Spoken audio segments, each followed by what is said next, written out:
Have you ever wanted to just disappear? I had to go under the police witness protection program. 200,000 people deliberately vanish every year. You give up everything that you've built over your life. What happens to them? Lawless vanished, Monday at 11:05 on 4. 500 voices and 16 choirs. A truly magnificent musical evening lies ahead. Art Angel Because I Sing is at 7:30. First up, all the Conservative wheels have stopped spinning. It's all unspun as we open Amanda Platell's secret diary.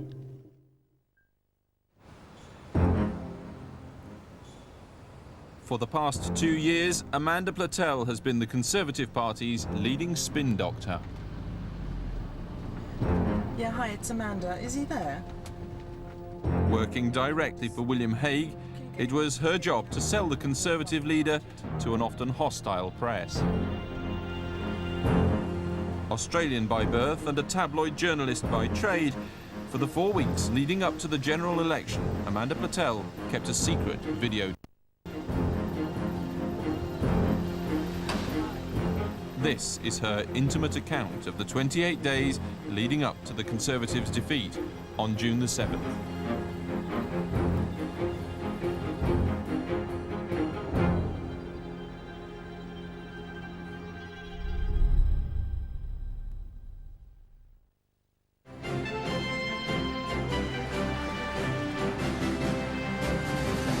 £6 off fuel tax, £8 billion promised in tax cuts and an element of privatisation in pensions. The most radical Tory manifesto in a generation, according to the Conservative leader. The most important message for us to come out with right at the beginning was that we really want this and we're up for it. And anyone who thought that we weren't ready for this fight was going to be sadly mistaken. There's just so much to play for, there's so much to fight for. Who knows what's going to happen in the next 4 weeks? For Amanda Platell, the launch of the Tory campaign is the culmination of 2 years' intensive and very personal work on behalf of William Hague. Someone like William, he is an extraordinarily strong character. But there are times when the thing that keeps you going is what you believe in and your principles, and sometimes that faith has to be blind. As much as selling the Tories to the press, Amanda Platell's job is also about killing off negative stories. The Tory candidate and Spectator editor, Boris Johnson, has done an interview with the former Prime Minister Edward Heath, in which he calls William Hague a laughingstock. Boris Johnson is the editor of The Spectator. He is a very savvy journalist.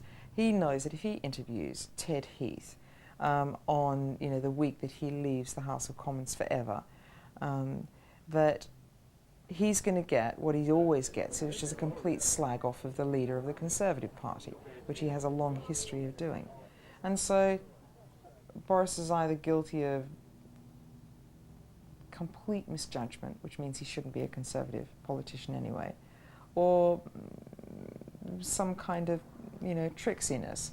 So I phoned him up at 11:30 and he says, I said, have I woken you up, Boris? And he said, yes, I think you're going to wake the whole house up. I said, well, we're all f***ing awake. The whole of Central Office is working because of you. I said, okay. He said, no, what? I said, is it true? I just need to establish 3 facts quickly. Did you do an interview with Heath? Is it in The Spectator? And did he call William Hague useless? Oh man, you have to read the whole piece. You have to say, I'm not interested in reading the whole piece, Boris. All I need to establish is 3 things. Did you do it? Was it Heath? Did he say this? And are you punting it around the lobby at the moment? Oh no, I don't want to be misrepresented. I said, oh, get real, Boris.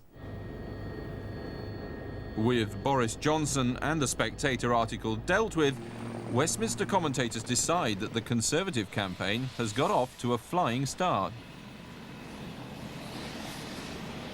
Conservatives, frankly, have had a good 2 or 3 days, at least in the technical sense. They've fended off those early attacks, and morale behind me in Central Office is a lot better, frankly, than I thought it would be a few days into this campaign. I mean, we knew it was that good, but it was lovely, and it was this great moment in the war room where you've got all these people, they're really young. I mean, they're sort of, most of them are in their early 20s, and this is the first big job they've done, and they feel as though it's a real privilege to, you know, be fighting selection. But they all also feel quite battered because they've spent the last 2 or 3 or 4 years being told that they're completely useless, and there's this wonderful thing called the Millbank operation. And tonight to have on BBC TV someone stand up and say, it's hard to believe, I can't believe I'm so, but, and it's only day 3, but the Tories are doing really well.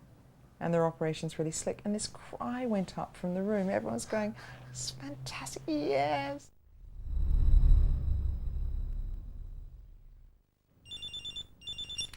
Hello? Hello? I have to call you back, okay? Do you mind? Bye. Sorry about that. Put him on silent. Okay. I've got 2 phones now. I've got one William phone and then one for the ordinary journalist. But now comes the first glitch of the Tory campaign. Photographers have caught out Michael Portillo. But unfortunately, they've got this picture of Michael Portillo yesterday in front of a Labour ad van. Good morning.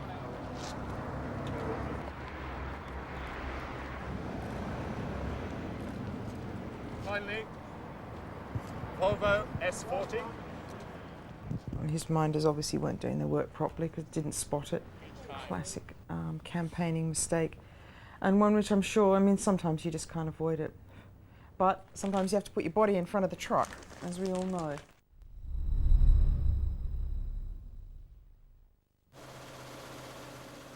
The first Sunday papers of the campaign define the political mood, and they award the first round of the campaign to the Tories. I can't tell you how many times on a Sunday morning I have read a story which says, the week the wheels came off the Tory machine. And it was just so fantastic to see the Tory substituted for Labour. I suppose what everyone felt was there was almost a sense of people not being able to believe that it had gone so well, because they have, you know, there have been some very dark times in that place.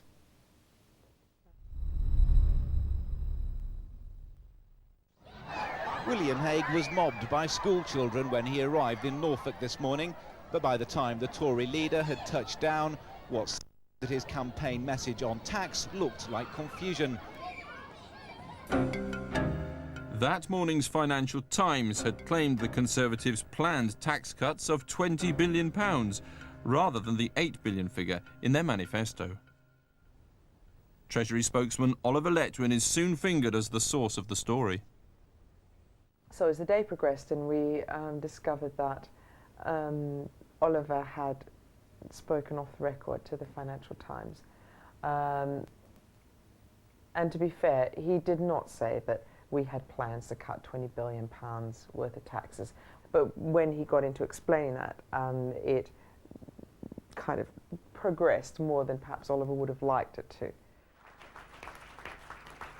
In Cardiff, later that day to launch the Conservatives' Welsh manifesto, journalists harass William Hague on which figure is right. 8 billion is the only figure we've given and the only figure we will be giving, and that is the correct figure. Thank you very much. Over there, £8 billion of tax changes, tax reductions in the first half of the Parliament. £8 billion is the figure. £8 billion remains the figure. The press pack launch an all-out manhunt for the hapless Oliver Letwin, who goes to ground in his West Country constituency. Couldn't tell you where precisely he is at the moment. He's out and about. You're welcome to try and chase him. Labour lose no time in maximising Tory embarrassment. It is 2 full days before Oliver Letwin finally emerges to face the music.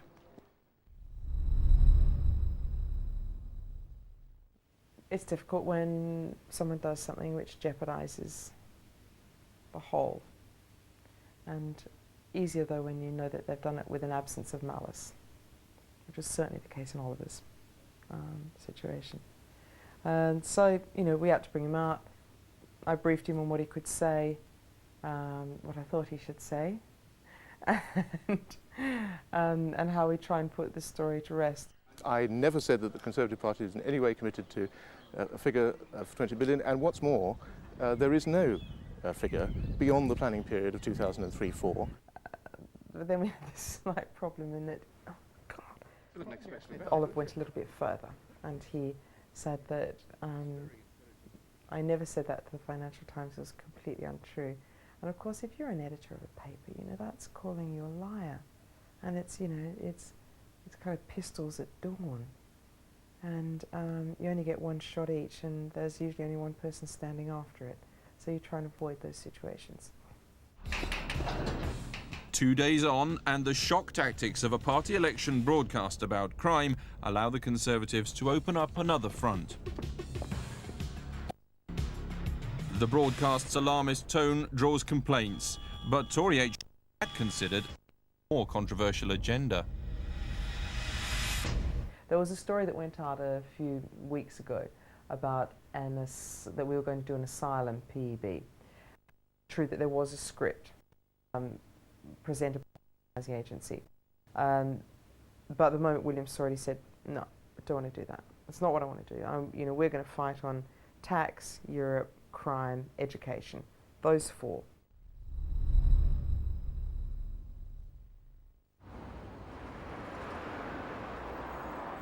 But it seems the Conservatives are not so shy of asylum after all. 20 days to go, as it said in The Sun today. We had a piece by William in there talking about his speech on asylum, and we're very worried about it today, actually, very worried about what the crowds were going to be like. He went down to Dover to do it.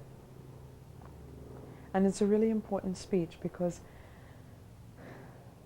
it was always going to be one of the things that we campaigned on in this election, and it's one of the things that Labour definitely didn't want us to campaign on. And it's a very important issue for this country. But it's one of those areas where Labour can't go.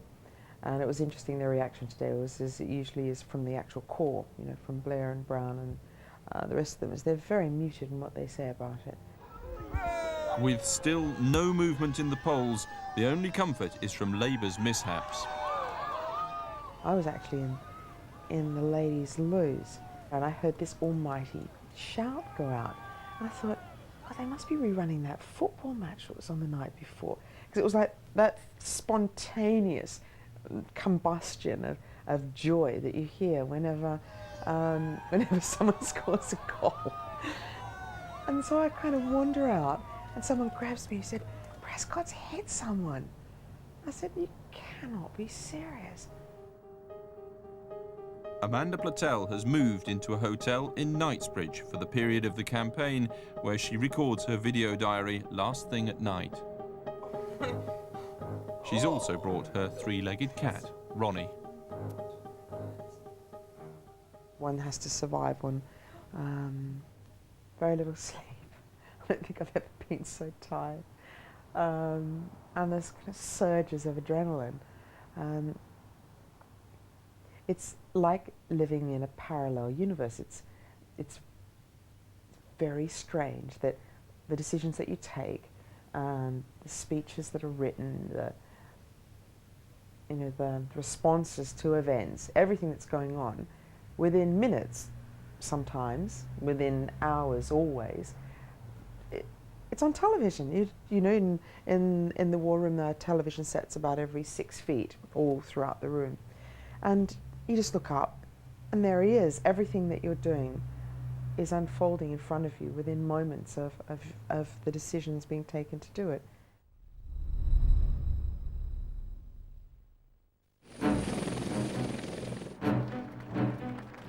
The election is now in full swing, with the parties slugging it out in daily press conferences and campaign swings across the country. For all the activity, the polls continue to show Labour with a commanding lead. The public smiles of Tory politicians notwithstanding, back at central office, morale is beginning to flag. It is hard when the polls don't move. Because even if you don't believe them, it's a bit like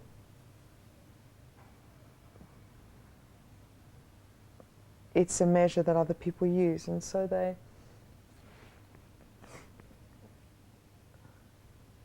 it is hard, you know, it's hard to constantly go on explaining to people why they're wrong. If we do really badly in this election, which I really don't believe we will, but if we did really badly, then a whole pile of people would be out in the ear. William and me, the chairman, and it would be brutal and it would be quick.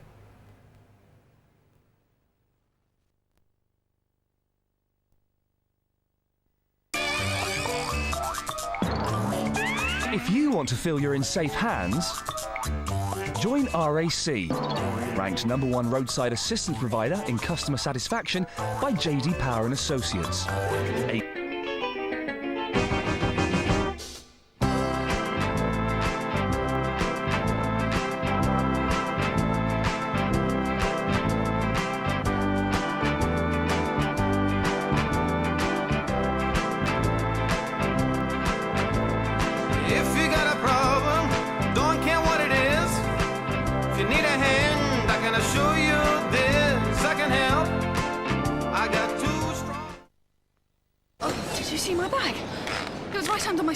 What do you mean?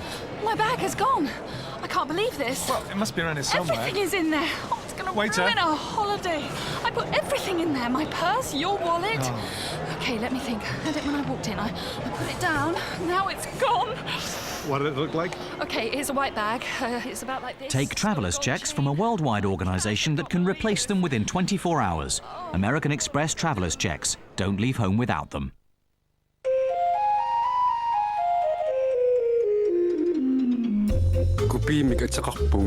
My name is Kupi.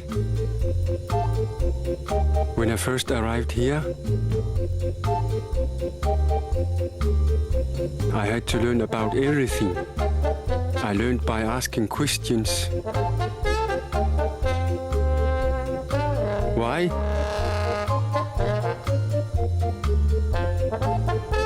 How?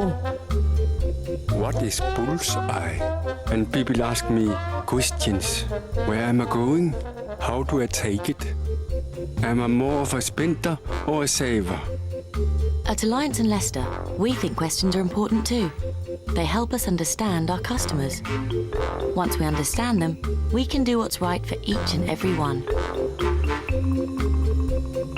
Alliance and Leicester, making questions count.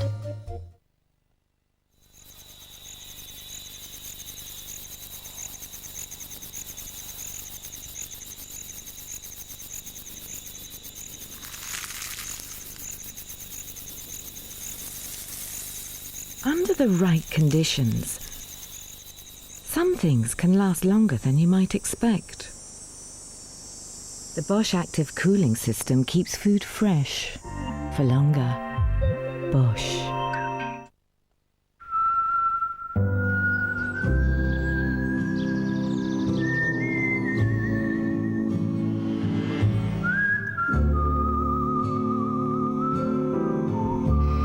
Because we know you value peace of mind, take out breakdown recovery with Morthan's car insurance, and you'll receive free breakdown cover anywhere in the EU. Morthan, a new service direct from Royal & Son Alliance. For £39, you and your partner can join RAC. A to B, we RAC to it. Call 0800 7700 99.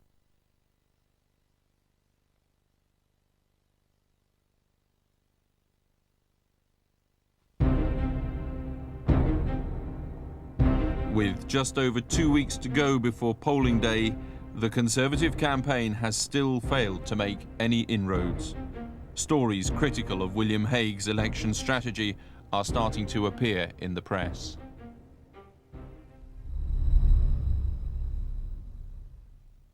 The main destabilising story for us in the last couple of days has been the splash in the Sunday Telegraph, which said that our advertising agency Yellow M and our polling company had advised us that we should not be following the strategy we were following. The story is complete and utter rubbish, and there is no. And it's very surprising that the Sunday Telegraph would run a story like that.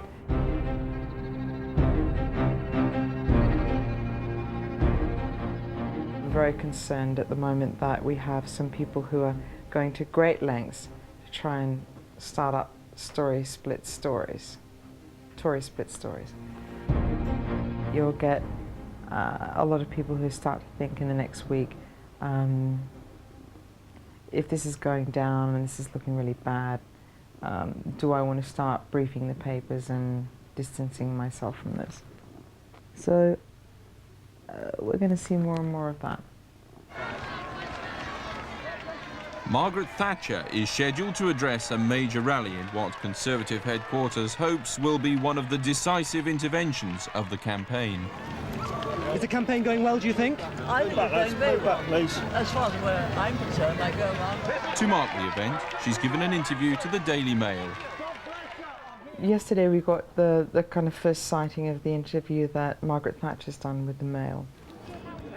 Buried in this whole interview is a little bit which talks about the fact that she doesn't believe in a multicultural society. But of course there will be that cigarette paper of difference between what she's saying and what William has said or the party has said, which is Tory split. Amanda is worried that the story of a split between Hague and Thatcher on such a sensitive issue as race will be extremely damaging. Tory party strategists must decide how to handle it. By the time the papers who want to find the bit about the multicultural society, there's a danger that that will be on the agenda by tomorrow evening when she is in front of the cameras with William. And I think that we just have to find a form of words. We are, you know, if we're a big tent, if we're a broad church, then we have to be able to find words to accommodate those slightly different views. But Michael Portillo last night said that he thought that William should stand up on the platform and say, I don't agree with what she says. Thank you, Margaret, but I just don't agree. And then I think we would have had the end of the 2001 Conservative campaign. So today I've dealt with meltdown, and it's very tiring.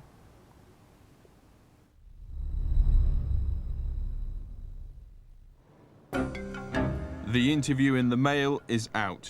Journalists will get their chance to follow up the article at a press conference that morning.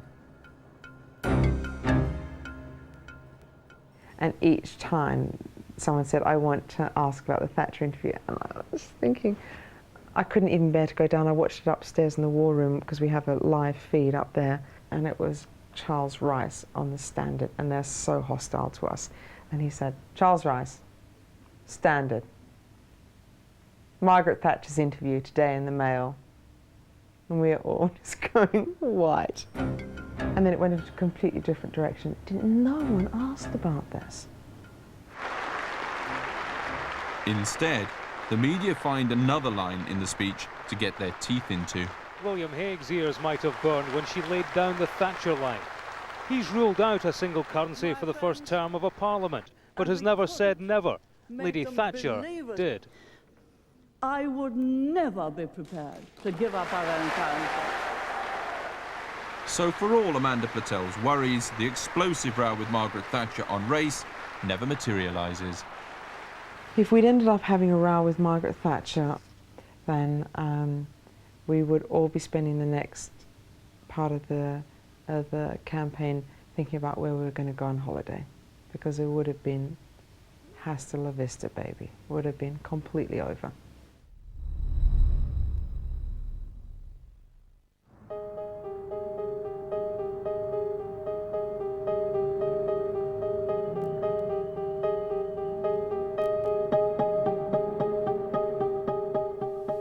It feels very strange because it is like 11 days left to save the pound, 11 days left to save the country, 11 days before we decide what all of our fates, or we find out what all of our fates will be. I went home last night to stay in the flat in Hampstead because I miss my home and I miss my things. It's a long time to be away.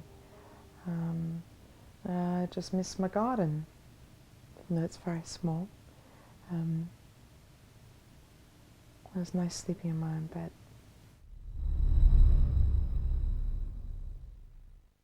Michael had a bit of a bad hair day today. Well, that should be H, heir, as in heir to the throne day. There was this photo opportunity because Norma was there and Fionn was there, obviously. And so there was this photo op afterwards at the hotel, right? They come down the stairs, and so there was William and Fionn and Norma and John. And then there was this guy at the back who kept sort of bobbing in, trying to get into all the photos, and the photographers were sort of going, Portillo, get out.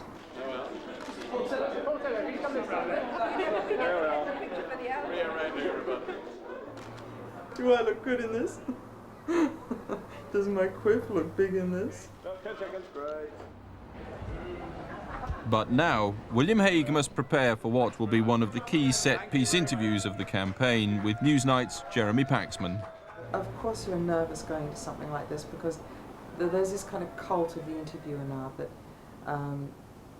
there are certain interviewers like Paxman and to be honest, sometimes Humphreys and Knockerty and some others as well, where it's more about them than it is about the politician. William Hague, since you became leader of the party, we have had Fresh Start, the British way, the right way, kitchen table conservatism, compassionate conservatism, the common sense revolution, and believing in Britain. What are we on now? Well, those things have come together in Time for Common Sense, which is our manifesto. And over the last 4 years, we've become a much stronger party. Common sense that wasn't I feel quite on the edge of my seat when you go in there and, you know, of course you've got to pretend that it's all really cool, but you know what the stakes are. You know, if he were to blow out an interview like that, if he were to falter, then it would be so damaging. Still, the polls haven't budged, and there's worse to come. A Guardian survey by the company which usually reports the highest Tory figures now finds a significant shift against them. There's a very bad poll. I mean, to say that a poll is bad falls into the trap that I think that they're important. So there is a poll, a bad poll, in the Guardian tonight.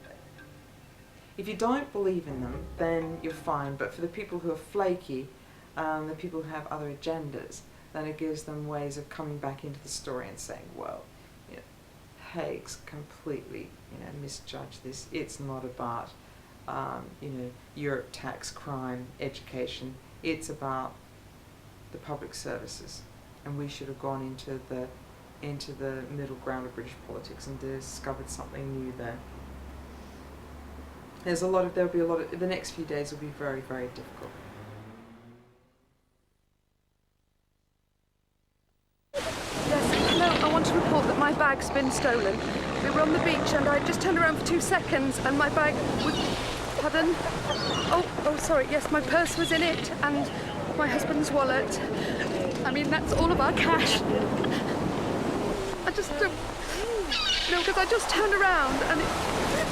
Take traveller's checks from a worldwide organisation that can replace them within 24 hours. American Express traveller's checks. Don't leave home without them.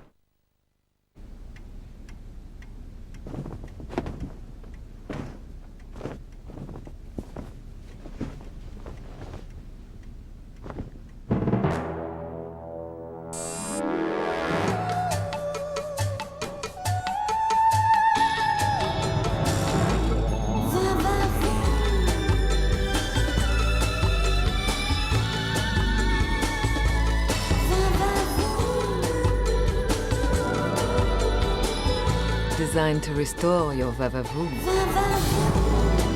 The new Renault Clio.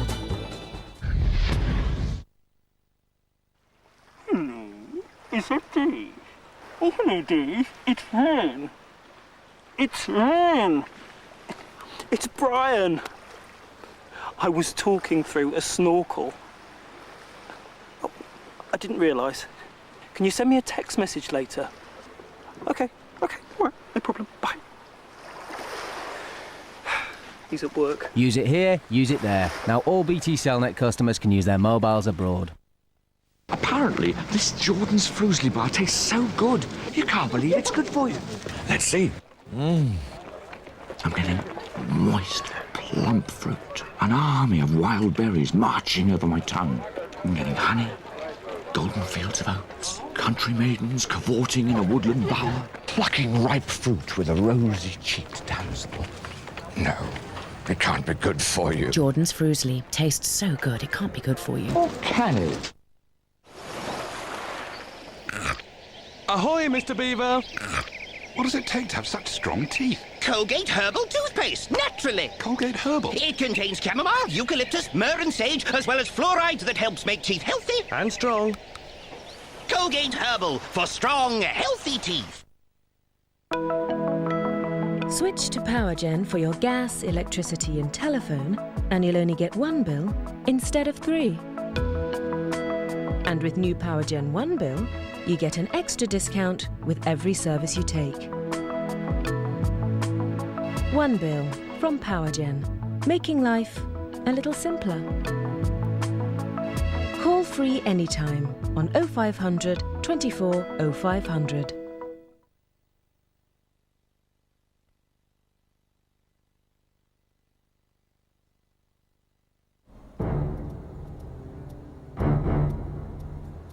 The election is entering its final week.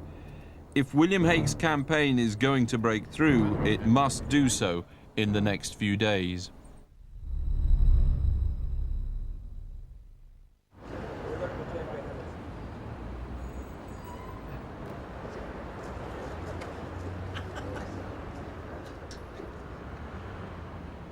When you see a poster like that, you first, because I'm not a politician, and my first reaction when I see something like that is I think, oh, it's so mean. And aren't they completely nasty? And then that's your kind of human reaction to someone that you like and respect being ridiculed.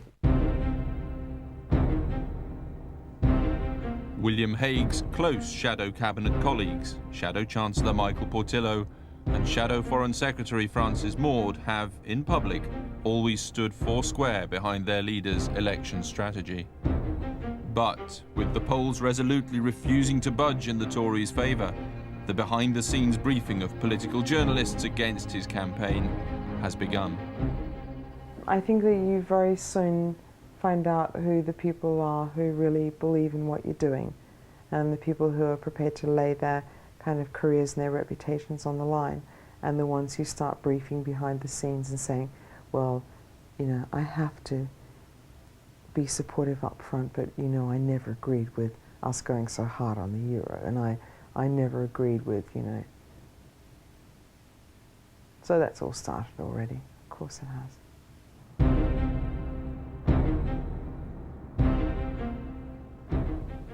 The only people that I've been told from, that I've been called up about from my sources, my contacts are Francis is doing it and Michael's people are doing it.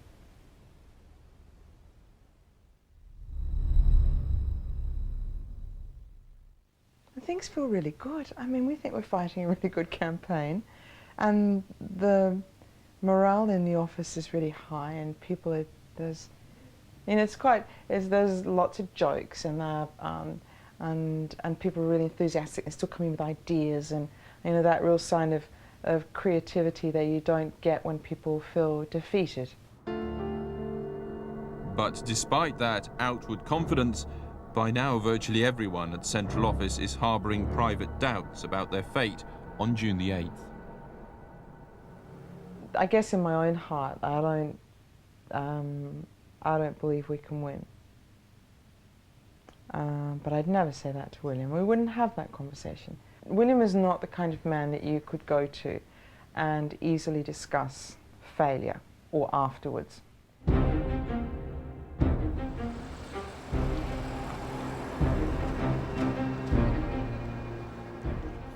Journalists are a bit like a band of thieves, you know, we know when we owe each other.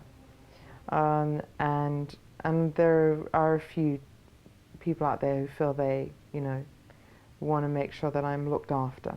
And they will phone me and do what they shouldn't do, that's what they shouldn't do, but it kind of breaks, and say, I got a phone call last night from Francis Maud, and he was saying that the strategy's wrong, and but he's not going to say anything for now, or they'll phone up and say, you know, I had a phone call for last night from Portillo's people who say, you know, Hague's wrong, we should be campaigning on the public services, but we don't want to rock the boat. The key thing at the moment is it's no, it would be death to any potential, any wannabe leader if he was seen to be derailing an election campaign. That's just, you can't do that. There are certain things in the party you just can't do, and that is one of them. So they will be very, very, very keen to keep their fingers clean, to keep their hands clean at the moment. We're talking about what happens now after Thursday night, because it's completely moved on now. In the lobby, everywhere, all anyone's talking about is what kind of result we're going to get.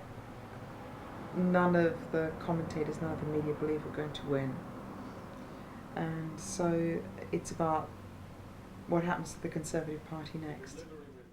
Well, William has led a really magnificent campaign, and I must say we have all, and you've seen this by the way, we have all really enjoyed participating in this campaign, and we're all just really very privileged to have participated. I'm getting endless calls now from people saying, I've just had a phone call from Portillo's people who give me all of their mobile numbers for polling night.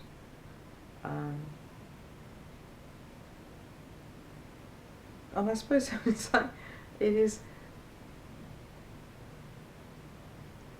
it may sound a bit naive, but I still find it slightly shocking that, you know, we are,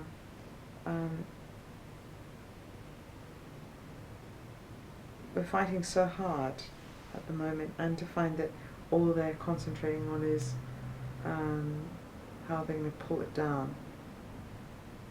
It's a bit shocking.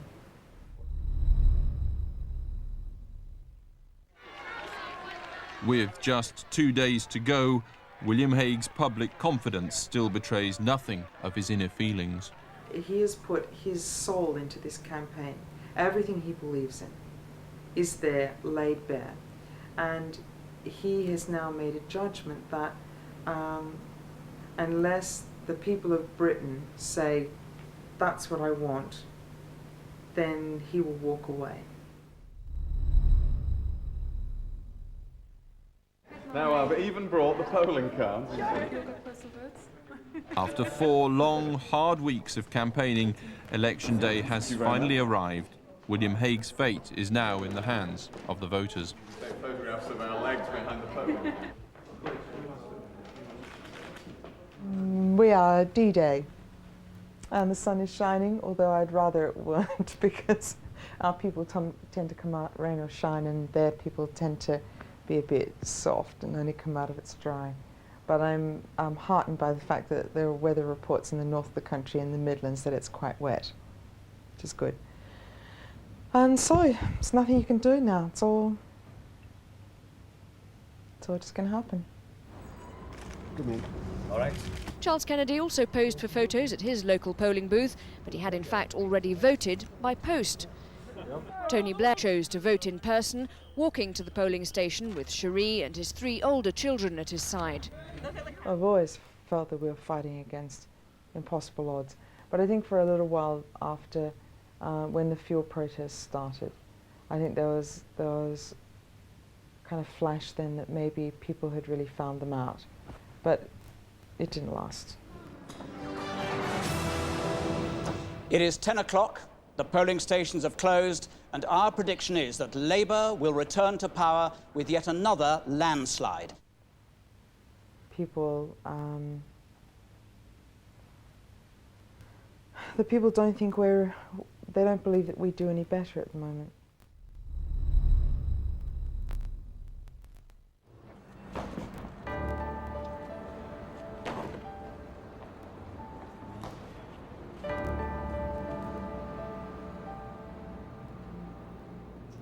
It is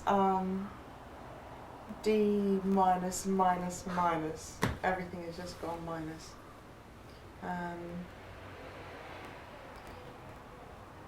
The election's over and I'm home in my flat and Ronnie is readjusting himself to normal life again, and I am, I guess, imminently out of a job. Last night, the first exit poll that came through, which basically delivered what we ended up with, and from that moment on, for about 2 hours, 3 hours, just that feeling, oh God, if these are right, then we are so wrong.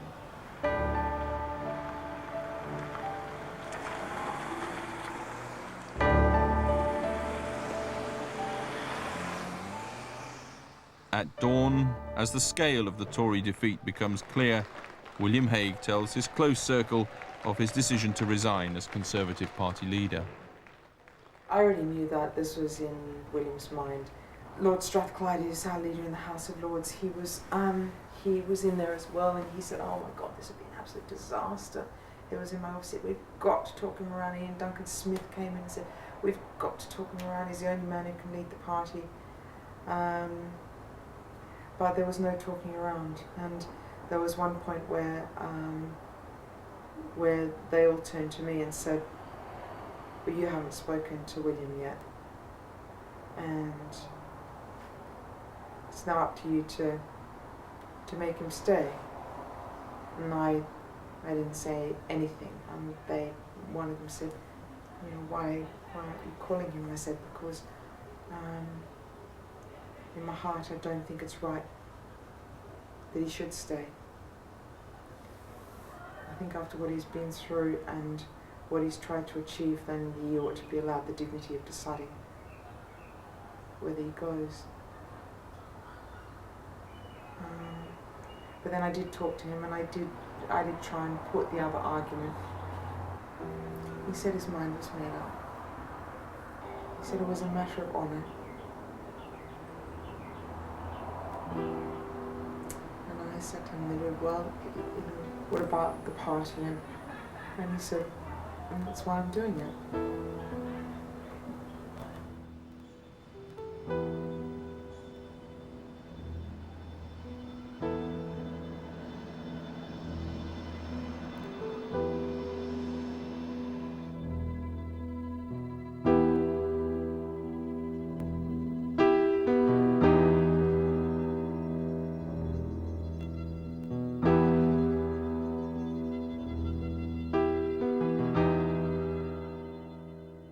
He's a man that inspires most incredible loyalty.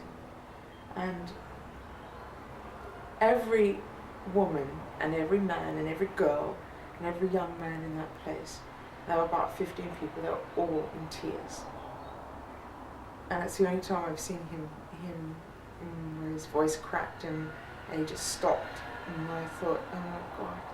And he was just completely choked. But he just went on and he thanked everyone and said, that the most important thing is that nobody felt that they'd been a failure. He said the only failure is to not to have tried. And everybody there tried so hard.